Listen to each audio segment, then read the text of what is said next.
नमस्कार साथीहरू, स्वागत छ तपाईँलाई हाम्रो च्यानल भिडियोमा। र आज हामीले युनिट 5 को stages of crime and inchoate offences अन्तर्गत स्टेजेस अफ क्राइमको बारेमा डिस्कस गर्न गएको छौँ। मेनली हामीहरूले 4वटा स्टेजहरूको बारेमा डिस्कस गर्छौँ। अब स्टेज भनेको के हो भन्दाखेरि कुनै पनि व्यक्तिले क्राइम गर्ने बेलामा कतिवटा चरणहरू पार गर्छ भनेर त्यो भनेको चाहिँ स्टेजेसहरू हुन् भनेर हामीले बुझ्न सकिन्छ हैन। फर इक्जाम्पल पहिला कोही पनि मान्छेले यदि क्राइम गर्नु छ भने पहिला के गर्न सक्छ भन्दाखेरि त्यसले कुनै एउटा इन्टेन्सन हुनु पर्यो हैन। पहिला चाहिँ त्यसले त्यसको नियत हुनु पर्यो कि कुनै क्राइम गर्ने नियत हुन सक्छ। त्यस पछाडि त्यसको प्रिपरेसन हुन सक्छ, अब कसरी गर्ने, कहाँ ढुक्ने हैन, वा अब कोही मान्छेले यदि मार्नु छ भने जासुसी गर्ने हो कि के गर्ने हो त्यसको प्रिपरेसनहरू गरेको हुन सक्छ। त्यस पछाडि एटेम्प्ट गरेको हुन सक्छ हैन। अब एटेम्प्ट भनेको के हो भन्दाखेरि यदि कोही मान्छेले मार्नु छ हैन अनि गनले हान्छ तर यदि मान्छेलाई लाग्दैन भने त्यो भनेको एटेम्प्ट हो, तर यदि लाग्छ भने त्यो भनेको कम्प्लिट क्राइम हुन्छ। अब आज हामीले यो 4वटा स्टेजहरूको बारेमा डिस्कस गर्न गएको छौँ। फर्स्टमा छ इन्टेन्सन। यो भनेको कमिसन अफ क्राइमको फर्स्ट स्टेज हो। यसलाई मेन्टल स्टेज पनि भनिन्छ। यसमा चाहिँ सबै भनेको उसको मस्तिष्कभित्र नै सबै कुराहरू चलिरहेको हुन्छ हैन।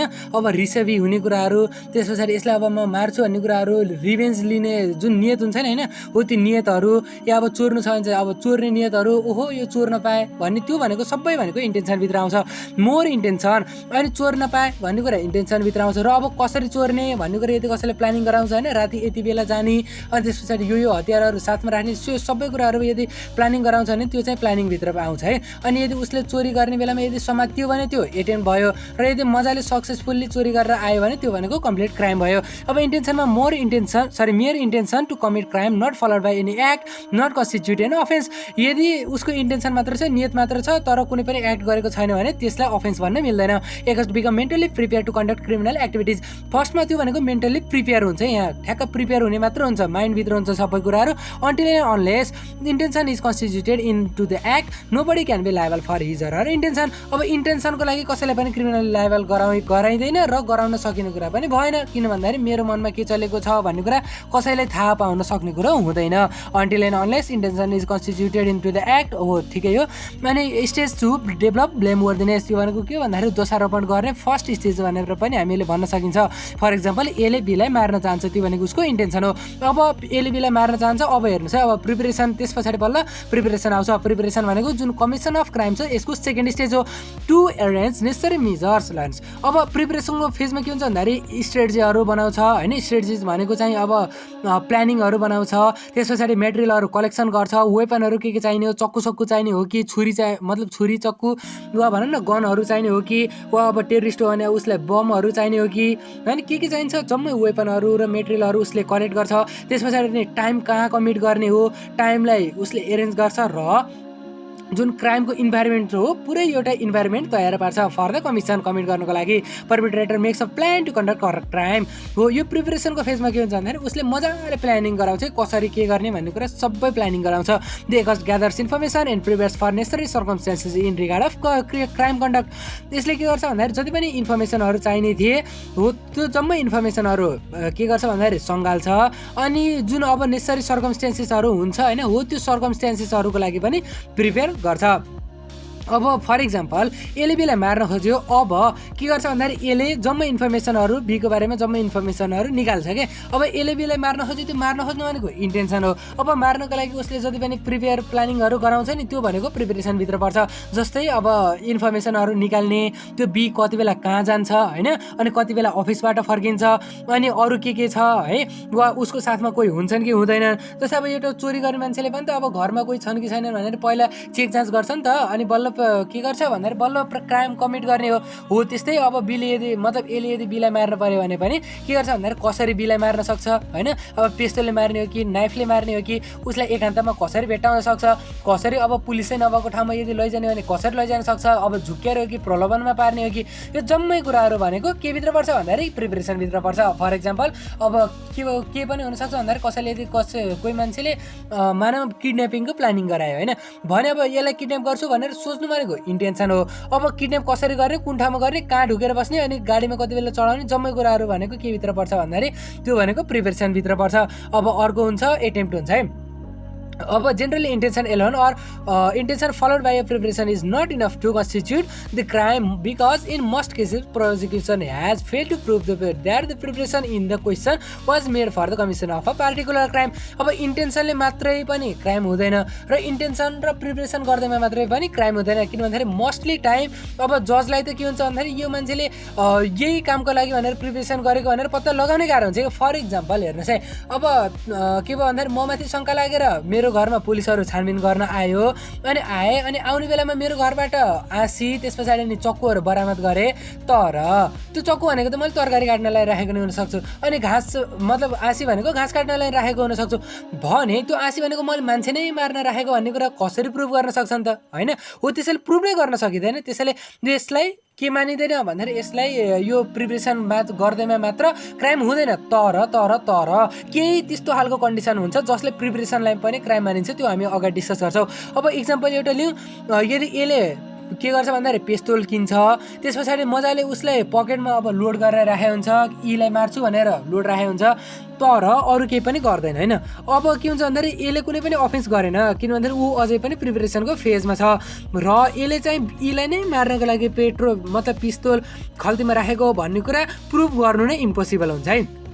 अब इन्डियन पेनल कोड 1860ले के भन्छ भन्दाखेरि preparation to commit in offence भनेको तल यो फलोइङ कन्डिसनहरूमा यो भनेको पनिसेबल हुन्छ, जस्तै वेजिङ वार, होइन कसैले यदि वारको प्रिपरेसनहरू गर्न लागेको छ भने त्यो त थाहा हुन्छ नि। फर इक्जाम्पल के भयो भन्दाखेरि यदि पुलिसहरू गयो अनि एकजना मान्छेको चाहिँ उ गरे के मतलब एकजना मान्छेले यो के गर्ने भन्छ त्यो छापाखाना हान्ने कि होइन के पो भन्छ छापा मार्ने कि के भन्छ नि, होइन हो त्यो छापा मार्ने बेलामा यदि पुलिसहरूले त्यो व्यक्तिको घरबाट यदि बम बनाउने सामानहरू भेटाए भने त्यो त अब यतिकै पनि त्यो क्रिमिनल लायबल हुन्छ, किन भन्दाखेरि नर्मल मान्छेले यतिकै त बम बनाउने सामान त्यहाँ त यतिकै प्रिपेयर गरेर त राख्दैनन्, होइन हो। अर्को भनेको प्रिपरेसन टु कमिट डकैतीको लागि यदि प्रिपरेसन गरेका छन् भने preparation for counterfeiting and governmental stamps, होइन। अब तर अस्ति नै हामीले एउटा केसमा पनि डिस्कस गरेको छौँ, अब एकजना मान्छेले गभर्मेन्ट स्ट्याम्पहरू मात्र भेट्टाएको हुन्छ, तर त्यति गर्दैमा उसलाई चाहिँ के को लागि भन्दाखेरि चिटिङको लागि के अरे चिटिङमा भनौँ त्यसलाई फ्रड गर्नको लागि त्यसलाई डिक्लेयर गरिँदैन भनेर हामीले अस्ति नै एउटा केसमा छलफल गरेको थियौँ, होइन। तर यहाँ यो जुन इन्डियन पेनल कोड छ यसले के भनेको छ भन्दाखेरि यदि कसैको घरबाट नक्कली पैसाहरू भेटिन्छन्, होइन अब नक्कली पैसा भेटिँदैन फेरि प्रुभ गर्न साह्रै गाह्रो छ, किन भन्दाखेरि उसले मैले फिल्म बनाउनको लागि नक्कली पैसा उ गरेको भनेर भन्न नि सक्छ, होइन। तर पनि अब फिल्म भनेर त्यसले बहाना बनाउँदैमा अब यतिका प्रुभ हुने कुरा त हुँदैन, होइन। फिल्म हो भने कुन फिल्म हो यताउता जम्मै कुराहरू अब डिस्कस गरिहालिन्छ है, कानुन अन्ध हुन्छ अन्धमा त्यस्तो साह्रै अन्ध त हुँदैन। अर्को भनेको चाहिँ अब सबुत हेर्ने हो, होइन कानुनले। अर्को भनेको यदि फेक गभर्मेन्टल स्ट्याम्पहरू छन् भने पनि उसलाई क्रिमिनल लायबल गराउन सकिने भयो, या फल्सवेट वा मेजरमेन्ट र फर्ज डकुमेन्ट है।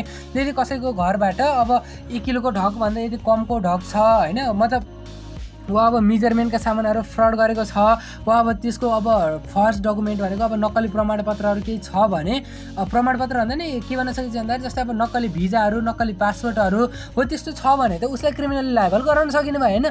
तेरो घरमा किन नक्कली पासपोर्टहरू छ, तेरो घरमा किन यो जग्गाको नक्कली कागजहरू छ भनेर उसलाई सोध्न त पाइने भयो, होइन। अब नेपालमा प्रिपरेसनको लागि के प्रोभिजनहरू छ भन्दाखेरि crime against the state and punishment act 2046 1989 section 3 को 1 ले के भन्छ भन्दाखेरि यदि कसैले पनि if someone causes or attempts to cause any disorder with an intention to jeopardize sovereignty integrity और national unity of Nepal he or shall be liable for the life imprisonment.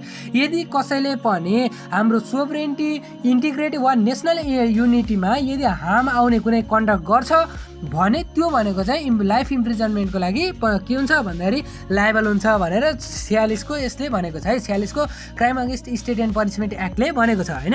अनि crime against state and punishment act 2046 कै section 3 को 2 ले के भन्छ भन्दाखेरि if someone causes यदि कसैले गर्छ अर एटेम्प्ट टु कज वा गर्ने प्रयास गर्छ any disorder with an intention to के को मनसायले भन्दाखेरि overthrow the government of Nepal by exhibiting or using criminal force. यदि कसैले के गर्छ भन्दाखेरि जुन हाम्रो गभर्मेन्ट अफ नेपाल त्यति बेला त गभर्मेन्टको सिस्टम थियो नि त, होइन। त्यति बेला हाम्रो के थियो भन्दाखेरि मोनार्कियल उ थियो त्यसैले पनि के भन्न सकिन्छ भन्दाखेरि यदि कसैले गभर्नमेन्ट अफ नेपाललाई ओभरथ्रो गर्ने गरेर अब त्यस पछाडि त अब विद्रोहहरू चलेको थियो होइन, तपाईँलाई थाहा छ होला। यदि कसैले ओभरथ्रो गर्ने गरेर के गर्छ भन्दाखेरि यदि प्रिपरेसन गर्छ भने त्यो भनेको लाइफ इम्प्रिजनमेन्टको लागि वा 10 वर्षसम्मको जेलको भागीदार हुनेछ भनेर यहाँ लेखेको छ होइन। फर इक्जाम्पल के पनि भन्न सकिन्छ भन्दाखेरि जस्तै अब यदि त्यति बेलामा कसैले जस्तै अब भनौँ न पहिला अब माओइस्टहरूको त्यो जनयुद्ध तपाईँहरूलाई थाहा छ होइन, हो यदि त्यति बेलामा कसैले के चलन थियो भन्दाखेरि यदि माओइस्टहरूलाई भेट्टायो भने गिरफ्तार गरिहाल्ने अनि उसलाई जेलमा हालिहाल्ने खालको चलन थियो क्या। त्यति बेलामा चाहिँ प्रिपरेसनलाई मात्रै पनि क्राइम गरिन्थ्यो। हालाकि यदि उसले माओइस्टहरूले यदि केही पनि एटेम्प्टै गरेको छैनन्, मतलब बमसम हान्ने गोलीसोली हान्ने केही पनि गरेको छैनन् भने पनि तिनीहरूलाई के गरिन्थ्यो भन्दाखेरि गिरफ्तार गरिन्थ्यो। त्यो भनेको प्रिपरेसनमा पनि पनिसमेन्ट दिएको है। अब अर्को हुन्छ एटेम्प्ट। अब हेर्नुहोस् फेरि एटेम्प्ट भनेको के भन्दाखेरि यो भनेको प्रयास गर्नु हो है। यदि अब कसैले प्रयास गर्दा गर्दै सफल हुन्छ भने त्यो भनेको एटेम्प्ट नै हुँदैन, त्यो भनेको कम्प्लिट क्राइम हुन्छ है। यो भनेको चाहिँ प्रयास गर्छ अनि प्रयासमा विफल हुनुपर्छ। यो भनेको जुन यो क्राइमको लागि थर्ड स्टेज हो है। अनि trying to commit or taking direct action towards crime is an attempt. यसमा के हुन्छ भन्दा डाइरेक्टली अब इन्टेन्सन पनि भयो, मनसाय पनि छ, उसले मजाले चाहिने कुराहरू जम्मै प्रिपरेसन पनि गर्यो, अब एटेम्प्ट गर्छ होइन। उसले के लिन्छ भन्दाखेरि एक्सन लिन्छ। अब it is more severe than the first and second stage. First र सेकेन्ड भन्दा अलि गम्भीर खालको यो अपराध हो। Perpetrator wants to fulfil target but fails due to some reason. उसले चाहिँ टार्गेट फुलफिल गर्न खोज्छ होइन, तर केही कारणले बस उसको जुन प्लानिङ छ त्यो भनेको अधुरो हुन्छ है। मतलब उसको जुन नियत छ, जस्तै अब मार्ने नियत छ भने उसको अधुरो हुन्छ होइन। In this stage perpetrator is liable for criminal liability which is directed to the complete crime. यसमा के हुन्छ भन्दाखेरि यो भनेको चाहिँ क्रिमिनल लायबिलिटी हुन्छ होइन। फर इक्जाम्पलहरू चाहिँ यदि कोही मान्छेले कसैले मार्ने नियत गरेको छ, उसले प्रिपरेसनहरू गर्यो र हार्ने बेलामा यदि त्यो मान्छेलाई लागेन भने त्यो एटेम्प्ट टु मर्डरको चार्ज लाग्छ। त्यसैले यो भनेको क्रिमिनल्ली लायबल गराइन्छ एटेम्प्टमा। Example number 15 of chapter on homicide of Muluki Ain 2020ले एटेम्प्टलाई पनि पनिसेबल बनाएको थियो। अब यसमा के भनेको छ भन्दाखेरि in case where a person open fires or throws a bomb or cuts with a serious weapon or commits any act of attempt to kill another person to the extent possible with an intention to kill that other person है। यदि कसैले के गर्छ भन्दाखेरि गोली हान्छ वा bomb हान्छ वा कुनै एउटा सिरियस वेपन जस्तै चक्कु केहीले काट्दिन्छ होइन, वा त्यस्तै खालको मार्ने कुनै एउटा प्रयास गर्छ अर्को मान्छेलाई होइन, यदि र त्यसमा चाहिँ नियतवश है, नियतवश कसैले यदि मार्ने कोसिस गर्छ भने then even though the victim does not die due to any reason, र यदि victim मर्दैन हैन कुनै कारणले यदि मर्दैन भने पनि the person who commits or causes to be committed or instigates being present in the crime scene भनेको त्यो मान्छे जसले कमिट गर्छ वा त्यो कमिट गर्नको लागि कारण गरिदिन्छ, खुलाइदिन्छ हैन, वा के गर्छ मतलब कमिट गर्नको लागि कारण खुलाउनुको मतलब के भन्दा जस्तै अब विष यदि उसले राखिदिनु हो है, मतलब गिलासमा यदि विष राखिदियो भने चाहिँ त्यो के हुन्छ त्यसले गर्दाखेरि इन्डाइरेक्टली रूपमा भनौँ कि डाइरेक्टली रूपमा अब अर्को मान्छेले त्यो विष खायो भने चाहिँ के हुन्छ मर्छ हैन, हो त्यसले के गर्छ भन्दाखेरि वा त्यसले चाहिँ त्यो कारणहरू त्यहाँ राखिदिन्छ हैन, विष त्यहाँ राखिदिनु भनेको त कारण हो, र वा इन्स्टिगेट भनेको चाहिँ यो वा उसले के गर्छ भन्दाखेरि त्यो क्राइम सिनमा प्रेजेन्ट हुन्छ हैन, वा अरूलाई भड्काउन सड्काउनु हुन्छ नि हैन, अर हेल्प्स द अदर वा अरूलाई त्यो क्राइम गर्नको लागि मद्दत गर्छ भने त्यो मान्छेले के कतिको सजाय पाउँछ भन्दाखेरि 5 वर्षदेखि 12 वर्षसम्मको सजाय पाउँछ भनेर पहिला भनेको थियो। यसले चाहिँ केलाई पनि भन्दाखेरि एटेम्प्ट टु किललाई पनि जुन नम्बर 15 छ हैन, तपाईले सजिलै याद राख्न सक्नुहुन्छ, यो जम्मै सेन्टेन्सहरु भनेको लेख्नु आवश्यक छैन, तर केसम्म लेख्नुपर्छ भन्दाखेरि chapter in homicide of Muluki ऐन 2020 नम्बर 15 मेक्स एटेम्प्ट पनिसेबल। यसले के गर्छ भन्दाखेरि इट हैज प्रोभिजन अफ हैन if somebody attempt to kill with serious weapon or a person opens fires हैन or with an intention to kill हैन, यदि कसैले आफ्नो इन्टेन्सन लिएर नियतवश कसैले एटेम्प्ट टु किल गर्छ भने त्यो मान्छेलाई 5 वर्षदेखि 12 वर्षसम्मको सजाय हुन्छ भनेर तपाईले लेखिदिनु भयो भने पनि आशय आउँछ। अनि completion of crime is impossible without attempt is just a step before happening of crime. उसले यदि एटेम्प्ट नै गर्दैन भने त क्राइम कम्प्लिट हुँदै हुन्न हैन। अब मैले यदि मार्न मन लाग्छ मैले प्रिपेयर पनि गरेँ तर मार्नै चाहदिनँ भने त अब कम्प्लिट हुने कुरै भएन नि हैन। अब एटेम्पमा चाहिँ के हुन्छ भन्दाखेरि एउटा guilty intention to commit crime हुन्छ, उसको भनेको नियत खराब हुनुपर्छ पहिला, अर्को भनेको some act done towards committing crime, अर्को भनेको क्राइम कमिट गर्नको लागि कुनै एउटा एक्ट गरिएको हुनुपर्छ र त्यो एक्टले चाहिँ क्राइम रिजल्ट गर्नको लागि फेल भएको हुनुपर्छ। एक्ट यदि सक्सेस भयो भने त्यो कम्प्लिसन अफ क्राइम भइहाल्छ हैन। अब सेक्सन 34 अफ मुलुकी क्रिमिनल कोड 2074 मा एटेम्पको बारेमा छ, तपाईँले एकपटक हेर्नु होला। अब इक्जाम्पलमा एले बीलाई पिस्तोलले हान्यो हैन, ट्रिगर गर्यो, तर बुलेटले चाहिँ बीको उसमा आममा लायो, आम भनेको यो हातमा लायो, पाखुरामा लायो हैन, अनि बी चाहिँ इन्जुर मात्र भयो, घाइते मात्र भयो भने यो भनेको एटेम्प भयो। अब अर्को भनेको कम्प्लिट क्राइम, यो भनेको last stage of crime conduct which is also called accomplishment. यो भनेको कम्प्लिट क्राइम हो, कोही मान्छेले इन्टेन्सन गर्यो, प्रिपरेसन गर्यो, एटेम्प गर्यो, लास्टमा क्राइम कम्प्लिट हुन्छ। The intended result can be seen in the complete crime and it is highly related with degree of culpability, higher degree of culpability. जस्तै अब तपाईँले यदि सुरुदेखि हेर्नुभयो भने इन्टेन्सनमा तपाईँहरूले क्रिमिनली लायबल हुनुहुन्थेन हैन, अनि प्रिपरेसनमा पनि तपाईँहरू क्रिमिनल लायबल हुनुहुन्थेन, तर अलिअलि कन्डिसनहरू थिए। जस्तै अब तपाईँले यदि कसैले बम बनाउन लागेको भेट्टाए हैन, तपाईँले कुनै एउटा टेररिस्ट एक्टिभिटिजहरू गर्न लागेको भेट्टाए वा त्यस्तो खालको जुन अब प्रिपरेसन मतलब के प्रिपरेसन नै यदि सफिसियन्ट हुन्छ हैन भने त्यस्तो अवस्थामा चाहिँ प्रिपरेसनलाई क्रिमिनल लायबल गराउन मिल्थ्यो। तर मोस्ट अफ द केसेसमा प्रिपरेसनलाई क्रिमिनल लायबल गराउन मिल्दैन थिएन र एटेम्पलाई चाहिँ क्रिमिनल लायबल गराउन मिल्थ्यो। तर एटेम्पलाई के हुन्थ्यो भन्दाखेरि अलिकति कम सजाय हुन्थ्यो कि, त्यो भनेको जस्तै एटेम्प टु मर्डर र मर्डरमा त अब पक्कै पनि एटेम्प टु मर्डरलाई कम सजाय हुन्छ हैन, भने कम्प्लिट क्राइममा सबैभन्दा बढी सजाय हुन्छ। किन भन्दाखेरि यो भनेको के हो भन्दाखेरि एकदमै यसमा हायर डिग्री अफ कल्पेबिलिटी हुन्छ र यो भनेको क्राइम सिनमा मतलब क्राइम घटाउनु नै हो। It is that stage when crime gets completed। यो भनेको त्यो स्टेज हो जसमा क्राइम भनेको पुरै कम्प्लिट हुन्छ है। The accused is guilty of crime only after he succeeds in his act by reaching this stage, otherwise he is guilty only for attempt. यदि कोही पनि एक्युज्डले हैन यदि यो स्टेजसम्ममा आउँछ भने मात्र त्यो भनेको क्राइमको लागि गिल्टी हुन्छ, नत्र भने एटेम्प्टको लागि मात्र गिल्टी हुन्छ।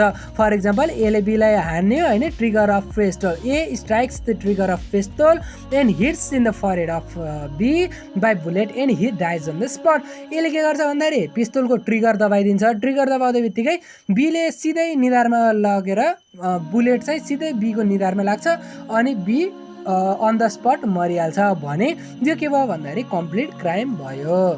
र अब आजको लागि यति नै। भोलि भनेको हामीहरूले 5.2 को इन्क्वायर्ड अफेन्सहरू भनेर पढ्छौँ हैन। आशा चाहिँ तपाईँलाई भिडियो मन पर्यो। यदि भिडियो मन पर्यो भने लाइक एन्ड सब्सक्राइब गर्नु होला। तपाईँहरूसँग यदि केही सुझाव सल्लाह छ, यदि केही सुधार्न पर्ने छ हैन, या अब अरू केही कुराहरू छ केही भन्न मन लागेको छ भने तपाईँले कमेन्ट मार्फत भन्न सक्नुहुन्छ। र आजको लागि यति नै, फेरि अर्को भिडियोमा भेटौँला। तबसम्मको लागि पढ्दै राख्नुहोस्। धन्यवाद।